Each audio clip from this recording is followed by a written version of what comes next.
Does this ever happen to you? Well, if it does, make sure you listen carefully. We will begin by going over the history of the captain's room. When the game was released, the room consisted of the seat, which was soon made destructible, and a wall showing your stability, and a wall showing your plane count. Although the latter was removed, the stability section remains.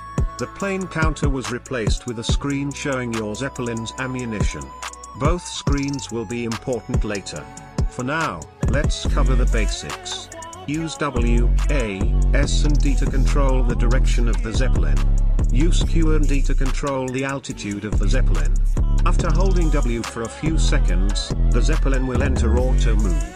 Tap W to stop auto move. Also note that the Zeppelin becomes transparent while in the captain's seat. Use this to warn your team of boarding players and bombs. Remember, communication is important. Now that you know the basics, we need to apply them to a situation. You can press tab to see the amount of fuel tanks and ammo boxes that remain. If there are few crew or ammo boxes, try to avoid confrontation with the enemy.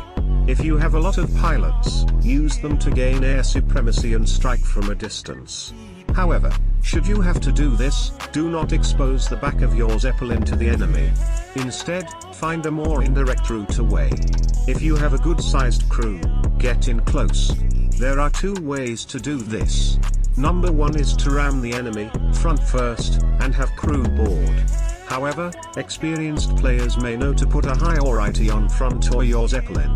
Number two is to get in a close standoff against the enemy, using cannons and rifles to attack. If your cannons are damaged, try swapping sides, but be careful to not expose the rear of the Zeppelin. If the enemy reveals theirs, don't hesitate to get cannons behind it, as it will allow you to easily destroy the fuel tank.